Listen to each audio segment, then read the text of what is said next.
अंग्रेज के खिलाफ हमारी पार्टी हजारों हजार की संख्या में शहादत दे करके देश की आजादी में भी बड़ी भूमिका निभाई। तब के अंग्रेजों से लेकर के आजादी मिलने के बाद भी महाजनों के खिलाफ, जमींदारों के खिलाफ, शोषित पीड़ित की आवाज बन करके लगातार किसान मजदूर की आवाज बनती रही हमारी पार्टी। देश के अंदर कई तरह की बदलाव हुआ, परिवर्तन हुआ, कई लोग आए, कई लोग गए, कई तरह की खामियां, कई तरह की खूबियां लोगों को देखने और सुनने को मिला। लेकिन विकट परिस्थिति में भी हमारे साथी डिगे नहीं, हिले नहीं, पीछे मैदान छोड़कर भागे नहीं। जिस तरह से अंग्रेजों से मुकाबला हमारी पार्टी ने किया, उसी तरह से आजादी के बाद भी देश के जो दुश्मन थे, वैसे जो लोग थे जो महाजनी करते थे, जो जमींदारी करते थे, उनके जो अवशेष अंग्रेजों के जो बचे हुए थे सामंत के रूप में, उन सामंतियों के खिलाफ भी हमारी पार्टी संघर्ष करती रही है। और जब देश की आजादी जब मिला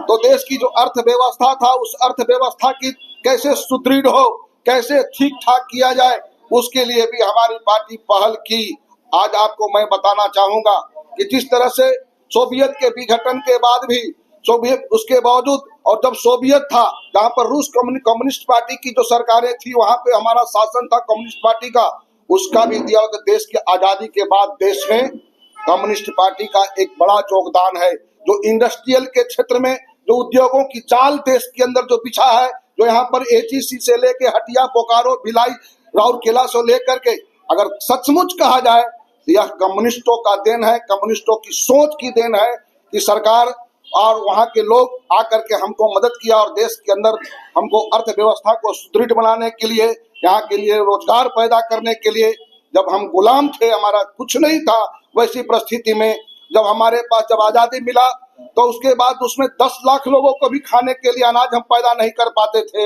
वैसी परिस्थिति में एक संघर्ष का एक बड़ी गाथा हमारे साथ है। हमारी पार्टी के लोगों ने, हमारे पार्टी के पूर्वजों ने एक बड़ी शहादत दे करके, कुर्बानी दे करके, अपने आप को न्यौछावर करके आज इस देश को सींचने के काम अगर कोई किया है, उसका सबसे बड़ी योगदान जो है से वह कम्युनिस्ट पार्टी की है। अगर आप जाकर के देखेंगे, जहां पर आजादी की लड़ाई में जहां काला पानी हुआ, वहां एक भी भारतीय जनता पार्टी, आरएसएस के लोग वहां नहीं मिलेंगे। वहां अगर सबसे ज्यादा अगर मिलेगा तो कम्युनिस्टों की लाइन लगा हुआ है। वहां पे आप पत्थर पर खुदे हुए आप देखेंगे तो वहां हमारे सबसे ज्यादा हमारे साथी काला पानी के सफर किए। अंग्रेजों ने जिन पर जुल्म ढालने की कोशिश किया, उतनी लड़ाई को लड़ते हुए आज हमारा 100 साल का एक सफर हमने पार किया है। हमने कभी सत्ता के लिए संघर्ष नहीं किया,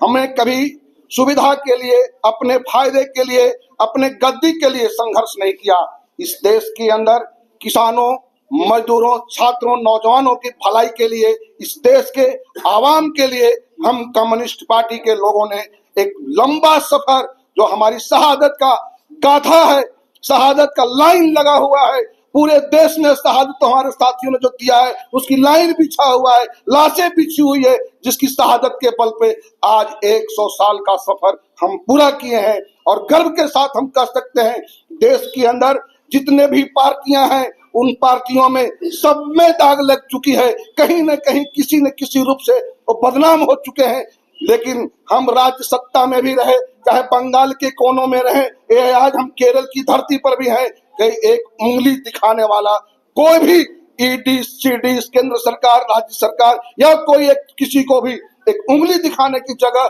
हम लाल झंडे को लोगों ने नहीं दिया है। हम बेदाग होकर के हम देश के किसान मजदूर के लिए हम संघर्ष करते रहे हैं। हम आज तमाम देश के किसान मजदूर, छात्र, नौजवान, देश के आवाम को आज 100वीं वर्षगांठ के अवसर पर हम बधाई देते हैं कि आप हमें संघर्ष में साथ दिया। आगे जो आने वाला दिन, जो 2025 की जो शुरुआत होने जा रहा है, वह 2025 में हमारा एक संगठन का वर्ष होगा। पूरे देश में हम सांगठनिक ढांचा को नीचे जमीन से लेकर के जो हमारा ब्रांच है, शाखा है, अंचल है, जिला है, राज्य है और पूरे देश की पैमाने पर हम मूल्यांकन करेंगे कि 100 साल में हमने क्या पाया, क्या खोया। इसीलिए हम पूरे धरती के जो नीचे हमारी तबका है उसका हम एक सम्मेलन का शुरुआत 2025 में हम करेंगे, जो हमारा अंतिम उसका जो होगा राज्य के स्तर पर 23, 24, 25 जुलाई को इसी रांची में हम